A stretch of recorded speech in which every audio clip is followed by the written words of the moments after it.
नमस्कार, मी तेजल राजेश खिल्लारे. लोकज्योती मराठी यूट्यूब चॅनलमध्ये आपल्या सर्व प्रेक्षकांचे मनापासून स्वागत. आणि लोकज्योती मराठी चॅनलच्या सर्व दर्शकांना माझा सप्रेम जय भीम, नमो बुद्धाय. आपला जो आज व्हिडिओ सादर होतोय तो डॉक्टर बाबासाहेब आंबेडकर यांनी 13 ऑक्टोबर 1935 रोजी जी घोषणा केली होती की हिंदू धर्मामध्ये मी जन्मलो त्याला माझा इलाज नव्हता, पण मी हिंदू धर्मात मरणार नाही हे माझ्या हातात आहे. ही घोषणा डॉक्टर बाबासाहेबांनी केली. आणि बाबासाहेबांनी ही घोषणा करण्यामागे काय पार्श्वभूमी होती, का बाबासाहेबांनी ही घोषणा केली, म्हणजे उद्विग्नपणे ही बाबासाहेबांनी घोषणा केली, याचं कारण म्हणजे हिंदू धर्मामध्ये असलेली विषमता, गैरबराबरी. तर डॉक्टर बाबासाहेबांनी ही घोषणा करण्यामागे जी ही आपली सामाजिक व्यवस्था गैरबराबरीची होती, त्याच्यामध्ये अस्पृश्यांना ज्या पद्धतीने या हिंदू धर्मामध्ये विषमतापूर्वक वागणूक दिली जात होती, त्या संबंधाने डॉक्टर बाबासाहेबांनी समतेसाठी, त्यांना न्याय मिळवून देण्यासाठी, त्यांचे हक्क अधिकार मिळवून देण्यासाठी डॉक्टर बाबासाहेबांनी या देशामध्ये जो सामाजिक संघर्ष केला, जे लढे दिले, ते आपण पाहतोय की 1927 मध्ये डॉक्टर बाबासाहेबांचा महाडचा समता संग्राम, म्हणजे पाण्यासाठी जो ऐतिहासिक, जगामधला तो ऐतिहासिक असा लढा होता, जो पाण्यासाठी होता. म्हणजे पाण्यासाठी सुद्धा या देशामध्ये अस्पृश्यांना लढा द्यावा लागला, आणि तो बाबासाहेबांच्या नेतृत्वामध्ये. तेव्हा बाबासाहेब म्हणाले होते की हिंदू धर्मामध्ये आम्ही हिंदू म्हणून आहोत, अस्पृश्यांना हिंदू गणलं जातं आणि त्यांना हिंदूप्रमाणे अधिकार नाहीत. त्यांना मंदिरात जाण्याचा अधिकार नाही. त्यांना पाणी हे हिंदू धर्मातल्या लोकांवरती अवलंबून आहेत की ते जर पाणी वाढतील, दुरून देतील तरच ते घ्यायचं आहे. म्हणजे त्यांना ते पाण्यावर सुद्धा जे निसर्गाची देण होती पाणी, हे सुद्धा त्यांना म्हणजे मिळण्याचे अधिकार नव्हते. ते सगळे सर्वस्वी त्यांच्यावर अवलंबून होते. दुसरं आपण असं बघतो की डॉक्टर बाबासाहेब आंबेडकरांनी म्हणजे देवळामध्ये म्हणजे अस्पृश्यांना सुद्धा जाण्याचा अधिकार असावा म्हणून काळाराम मंदिराचा जो सत्याग्रह केला होता, मंदिरात जाण्याचा, पर्वतीचा सत्याग्रह, म्हणजे हजारो अस्पृश्यांनी मिळून बाबासाहेबांच्या नेतृत्वामध्ये हे लढे दिले. आणि शेवटी काळाराम मंदिराचे दरवाजे बंद करण्यात आले, पण अस्पृश्यांना त्या ठिकाणी प्रवेश मिळाला नाही. बाबासाहेबांना शिकताना शाळेच्या बाहेर राहून शिकावं लागलं. तर हे सगळे जे बाबासाहेबांच्या आयुष्यातले प्रसंग आहेत, आणि हे या समाजातली जी विषमता होती ती बाबासाहेबांनी स्वतः अनुभवली होती. त्याच्यामुळे या लढ्यातून न्याय मिळेल, संघर्षातून न्याय मिळेल अस्पृश्यांना, असं बाबासाहेबांना वाटलं होतं. पण शेवटी हिंदू धर्मामध्ये अस्पृश्यांना कुठल्याही प्रकारचे हक्क अधिकार मिळणार नाहीत, न्याय मिळणार नाही, असं बाबासाहेबांना ठामपणे बाबासाहेबांचं मत झालं होतं. आणि म्हणून महाराष्ट्रातील नाशिक जिल्ह्यातील येवला या गावी डॉक्टर बाबासाहेबांनी ही घोषणा केली की या विषमतावादी हिंदू धर्मामध्ये माझा जन्म झाला, याचा माझा नाईलाज होता, पण मी या हिंदू धर्मात मरणार नाही. आणि त्याच्यानंतर डॉक्टर बाबासाहेब आंबेडकरांनी 1 वर्षातच, म्हणजे बाबासाहेबांनी धर्मांतर करायचं हे ठरवलं, म्हणजे या धर्मामध्ये राहायचं नाही विषमतावादी. त्याच्यासाठी बाबासाहेबांनी अनेक धर्मांचा अभ्यास सुरू केला आणि लोकांमध्ये जागृतीचं काम केलं, म्हणजे खास करून अस्पृश्य समाजामध्ये. आणि 1 वर्षामध्येच फक्त महार परिषद त्यांनी मुंबई इलाक्यामध्ये घेतली, त्याच्यामध्ये महारांनाच बोलवलेलं होतं. आणि ते बाबासाहेबांनी स्पष्ट केलं होतं की मी माझ्या समाजाला आधी समजावून सांगतो, बाकीच्यांना इथे काही मनाई केलेली नाही. चर्मकार बांधव त्याच्यामध्ये येऊ शकतात, मातंग बांधव येऊ शकतात, पण ह्या परिषदेमध्ये बाबासाहेबांनी स्पष्ट केलं की या हिंदू धर्मामध्ये आपल्याला कुठल्याही प्रकारचा न्याय मिळेल, आपली प्रगती होईल, आपलं कल्याण होईल, असं कुठलंही चिन्ह इथे दिसत नाही. आणि हे समजावून सांगता बाबासाहेबांनी अनेक उदाहरणं दिले. त्या सभेमध्ये बाबासाहेबांनी सांगितलं की बघा, आपण घोड्यावरून वरात काढतो तर आपल्यावर हल्ले होतात, नवीन कपडे घातले तर आपल्यावर हल्ले होतात, लग्नामध्ये ताजा स्वयंपाक करून खाल्ला म्हणून त्याच्यामध्ये माती मिसळून ते अन्न खराब केलं जातं. तांब्या पितळेची भांडी वापरली म्हणून हल्ला होतो. तर बाबासाहेब म्हणाले की या हिंदू धर्मामध्ये हा अशा प्रकारचे अन्याय आपल्यावर अत्याचार होतात. आता बाबासाहेब म्हणतात की जर नवीन कपडे घातले असतील, तांब्या पितळेची भांडी जर आपण घेतली असतील, तर ही अस्पृश्य त्यांच्या पैशाने घेतो ना. वास्तविक पाहता ही त्यांची कुवत नव्हती, पण काही ठिकाणी घडत असेल ते. तर जर अस्पृश्य पैसे खर्च करतात तर दुसऱ्यांना त्रास होण्याचं काय कारण आहे? पण त्याचं कारण हे आर्थिक नाही, बाबासाहेब म्हणाले, हे सामाजिक कारण आहे. ज्यावेळेस तुम्ही नवीन कपडे घालता, ज्यावेळेस तुम्ही तांब्या पितळेची भांडी वापरता, तुम्ही घोड्यावरून वरात काढता, तुम्ही लग्नामध्ये ताजा स्वयंपाक करता, याचा अर्थ तुम्ही त्यांच्यासारखं होऊ इच्छिता, त्यांच्या बरोबरी करू इच्छिता. आणि हेच हिंदू समाजाला नको आहे. तुम्ही नीच जातीच्या, तुम्ही खालच्या वर्गातले आहात म्हणून तुम्ही त्याचप्रमाणे वागलं पाहिजे. आमची बरोबरी करण्याचा प्रयत्न करू नये. म्हणून ही जी सामाजिक विषमता होती, ती बाबासाहेब समजावून सांगत होते की त्यांना आपल्याला आपलं जे अधिकार आहेत ते समानतेचे हे मिळू द्यायचे नाही. त्याच्यामुळे या धर्मात जर तुम्ही राहिले, हिंदू धर्मामध्ये, तर तुमची कधीही प्रगती होणार नाही. कारण इथे ज्यांना लेप्रसी झाली आहे, महारोग झालेला आहे, अशाबद्दल सहानुभूती आहे.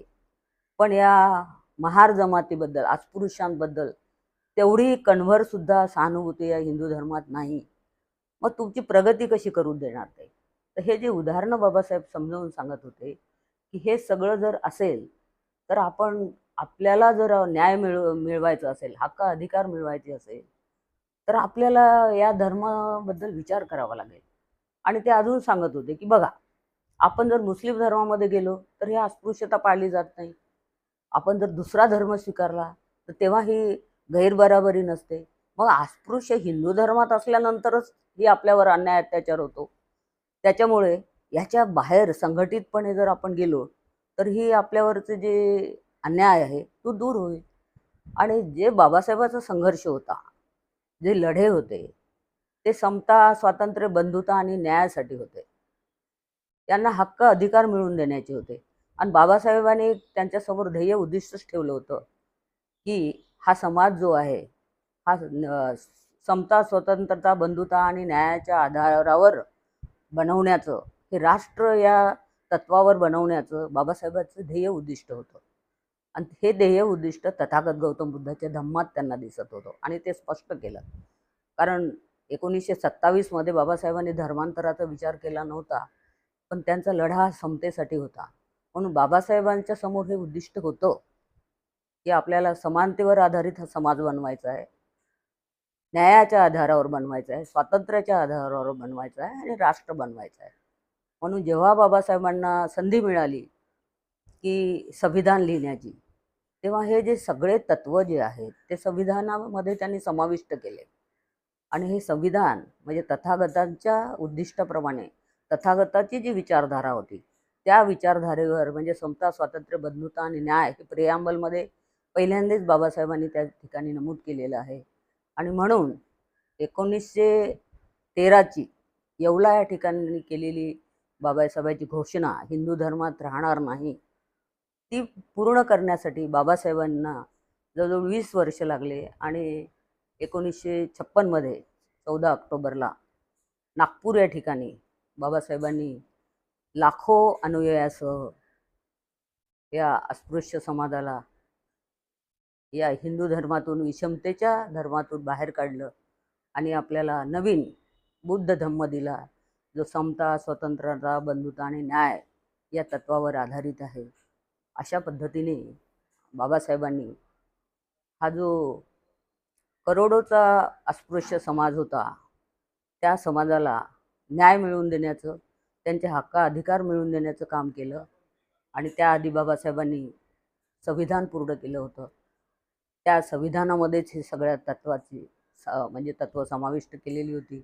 म्हणजे खऱ्या अर्थाने बाबासाहेब जे म्हणत होते की हा देश आम्हाला, म्हणजे पूर्ण देश हा बुद्ध धम्ममय बनवायचा आहे, तर हे खऱ्या अर्थाने संविधानामध्ये हे सगळे तत्त्व समाविष्ट करून बाबासाहेबांनी ते खरं करून दाखवलं. बाबासाहेबाचं जे उद्दिष्ट होतं आता याच्या पुढे आपल्या समोरचे जे आव्हानं आहेत, म्हणजे जो बाबासाहेबांनी लढा दिला म्हणजे समतेसाठी, तोच लढा तथागतांनी जो आपल्याला बुद्ध धम्म दिला, त्यावेळेस वर्णव्यवस्थेच्या विरोधात तथागतांचा लढा होता.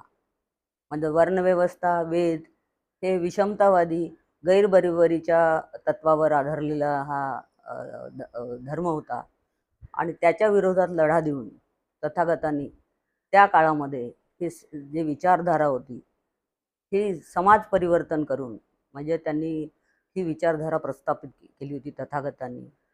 आणि तथागतांनी जी ही विचारधारा जो धम्म आपल्याला दिला नवीन, समता, स्वातंत्र्य, बंधुत्व आणि न्याय या देशामध्ये, तो तळागाळापर्यंत प्रत्येक घरापर्यंत पोचला पाहिजे याच्यासाठी तथागतांनी खूप मोठं एक जे भिक्षूंचं संघटन उभं केलं होतं. आणि हे जगामधलं पहिलं उदाहरण आहे की बाबा हा जो धर्म आहे किंवा तथागताचा धम्म आहे, हा लोकांपर्यंत एकटा माणूस पोचू शकत नाही, तो पोचवण्यासाठी आणि हा हा जो धम्म आहे तो इतका आवश्यक आहे की तथागतांनीच सांगितलं की बाबा हा धम्म पसरवण्यासाठी बौद्ध भिक्खूंनी चारही दिशांना जावं आणि जर त्यांना हे करताना अडचणी आल्या, त्यांना अन्नाचा तुटवडा झाला, त्यांना ते मिळालं नाही, त्यांनी भिक्षाटन करावं, हा संदेश तथागतांनी भिक्षू संघाला दिला होता. आणि हे जे एक मोठं म्हणजे ऐतिहासिक जगातलं पहिलं असं जे बौद्ध भिक्खूंचं संघटन होतं हे तथागतांनी निर्माण केलं. त्याच्यामुळे हा धम्म जो आहे हा देशभर पसरला आणि या ठिकाणी ही जी विषमतावादी ब्राह्मणी व्यवस्था होती ती या ठिकाणी ती संपवण्यात आली आणि जवळजवळ म्हणजे 1,500 वर्ष बौद्ध धम्म या देशामध्ये राहिला होता. आणि त्या काळामध्ये आपण जे म्हणतो की हा देश सोन्याची चिडिया होती, म्हणजे संपन्न असा देश होता सगळ्याच बाबतीमध्ये. कारण या ठिकाणी सगळ्यांना न्याय मिळाला होता, सगळ्यांना त्यांचे हक्काधिकार मिळाले होते. त्याच्यामुळे सगळ्यात जास्ती महत्त्वाची गोष्ट जी झाली तर या ठिकाणी महिला ज्या आहेत त्या स्वतंत्र झाल्या, गुलामीतून मुक्त झाल्या, त्यांना लिहिण्या वाचण्याचे अधिकार मिळाले. आणि महिला म्हणजे ज्यांना ते ऐकण्याचा अधिकार नव्हता या सगळ्याच बाबतीमध्ये, म्हणजे धर्म असेल, त्याचे तत्त्व असतील, जे काही असेल ते आचरण्याचा त्यांना अधिकार नव्हता, त्या अरहंत झाल्या. इथे जे म्हणतात की बाबा शिक्षणाचा विकास झाला तथागतांच्या त्या विचारधारेमुळे, विज्ञान युगाचा इथे प्रसार प्रचार झाला. तर हे सगळं जे झालं तर हे तथागतांच्या समता, स्वातंत्र्य, बंधुत्व आणि न्याय या तत्वामुळे झालं. आणि तथागतांची जी विचारधारा होती ती ती ब्राह्मणी व्यवस्था त्यांनी त्यातून मोडून काढली, जी जन्मावर आधारित होती की जो जन्मला ब्राह्मण धर्मात जन्मला तर तो सगळ्यात श्रेष्ठ आणि खालच्या वर्गात शूद्रामध्ये जन्मला तर तो नीच, अशा पद्धतीची जी विचारधारा होती तर तथागतांच्या नवीन विचारधारेमुळे समता, स्वातंत्र्याच्या, त्यांनी त्यांच्या कर्मावर म्हणजे जो व्यक्ती चांगलं काम करेल तो कुठल्याही अ, वर्णात जन्मो, जातीत जन्मो, तो श्रेष्ठ, आणि जो नीच काम करेल, जो वाईट काम करेल, ही ह्या विचारधारेमुळे ब्राह्मणी धर्माला त्या ठिकाणी ओहोटी लागली. तो जवळजवळ म्हणजे संपल्यागतच होता जोपर्यंत क्रांती झाली नाही. तर आपल्या पुढे जे आव्हानं आहेत की बाबासाहेबांनी सांगितलेलं भारत बौद्धमय करेल, तर आजची जर आपली परिस्थिती बघितली तर आपण खऱ्या पद्धतीने म्हणजे तथागतांना अपेक्षित, बाबासाहेबांना अपेक्षित असं आपलं धम्म आचरण आहे का, हा पहिली गोष्ट. दुसरी गोष्ट, आपण संघटित आहोत का.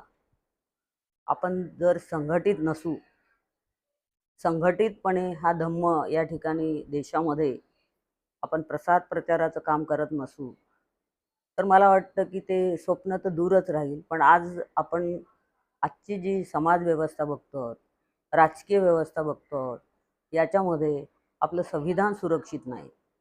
ज्या संविधानामध्ये तथागतांनी सांगितलेली तत्त्व समाविष्ट केलेली आहेत तर पुढे हा भारत बौद्धमय करण्याचं आपण स्वप्न कसं काय पूर्ण करू शकू. तर त्याच्यातून आपण आता या विजयादशमीच्या निमित्ताने जी बाबासाहेबांनी 14 ऑक्टोबर 1956 आपल्याला हा धम्म दिला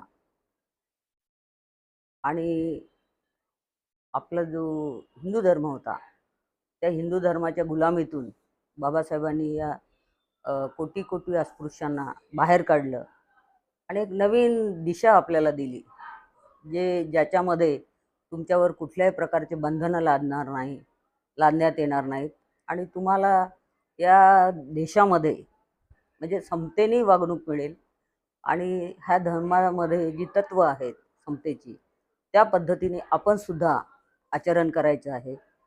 आणि संघटितपणे जर आपण हा धम्म आणि खऱ्या अर्थाने त्याची तत्व जर आपण अंगीकारली तर आज जे महिलांवरती अन्याय होतोय, जे अत्याचार होत आहेत, जे तथागताच्या काळापासून म्हणजे महिलांना या समाजामध्ये सन्मान दिला जात होता, तशा पद्धतीने आज आपण बघतो की पहिले फार मोठ्या प्रमाणात या देशामध्ये महिलावरचे अत्याचार वाढले पाहिजे. तर मला असं वाटतं की आमच्या महिलांनी सुद्धा हा जो बुद्ध धम्म आहे त्याच्या तत्वाचा आणि त्याप्रमाणे आचरण करण्याचा आणि ते म्हणजे त्याचा प्रचार करण्याचा जर आपण संघटितपणे प्रयत्न केला, या धम्माच्या अंतर्गत आपलं संघटन जर मजबूत केलं महिलांनी, तर मला वाटतं निश्चितपणे आपल्यावर जे अन्याय अत्याचार सुरू झालेले आहेत, पुन्हा प्रतिक्रांतीसारखी परिस्थिती निर्माण झालेली आहे, आपल्या संविधानाला धोका निर्माण झालेला आहे आणि एकंदरीत या देशातली जे स्वातंत्र्य जे आहे त्यालाही धोका निर्माण झालेला आहे. तर ही संघटित प्रयत्नांची आज फार मोठ्या प्रमाणावर आवश्यकता आहे आणि मला असं वाटतं की या विजयादशमीच्या निमित्ताने जे बाबासाहेबांनी आपल्याला 14 ऑक्टोबर 1956 धम्मदीक्षा बाबासाहेबांनी दिली, तर ती खऱ्या अर्थाने म्हणजे जे अशोक विजयादशमी म्हणतो आपण त्याला, त्यावेळेस त्याला 2500 वर्ष होत होती अशोक विजयादशमीला आणि तो वारसा, तो ऐतिहासिक असा जो प्रसंग होता तो आपल्या या कार्यक्रमाला बाबासाहेबांनी जोडला आणि आपला जो वारसा आहे सम्राट अशोकांचा म्हणजे बुद्धिस्ट राजा, त्याला जोडण्याचा बाबासाहेबांनी प्रयत्न केला आणि हे जे सम्राट अशोकाचं हे भव्य दिव्य असं इथे जे बुद्ध धर्मीय जे राष्ट्र होतं तो निर्माण करण्यासाठी बाबासाहेबांनी हे सांगितलं होतं, स्पष्ट केलं होतं की आपल्याला हा भारत बौद्धमय बनवायचा आहे. म्हणजे या भारतामध्ये आपल्याला प्रत्येक माणूस हा प्रगतीपथावर असला पाहिजे, कोणावरही अन्याय होणार नाही, सगळ्यांना सारखा न्याय मिळेल, या पद्धतीने त्यासाठी बाबासाहेबांनी सगळ्या धर्माचा अभ्यास करून बाबासाहेब विचारपूर्वक आणि अभ्यासपूर्ण सगळे करत होते. तर हा जो आपल्याला ऐतिहासिक आणि जो म्हणतात की मानवाला आवश्यक असलेला हा तथागताचा जो धम्म बाबासाहेबांनी आपल्याला दिला, तो आपण निश्चितपणे त्याचं चीज करून घेऊ. आपण निश्चितपणे जो धम्म आहे त्याचा आधार घेऊन आपण या देशाला प्रगतीपथावर नेऊ शकतो आणि आपण आपलंसुद्धा जे कल्याण आहे ते करू शकतो असं मला वाटतं. आणि पुन्हा मी आपणा सर्वांना येणाऱ्या विजयादशमीच्या शुभेच्छा देऊन त्या ठिकाणी थांबते. जय भीम, नमो बुद्धाय, जय भारत, जय संविधान. धन्यवाद. लोकज्योती मराठी यूट्यूब चॅनलला सबस्क्राईब नसेल केले तर सबस्क्राईब करा, लाईक करा व अशीच नवनवीन माहिती मिळवा. नमस्कार.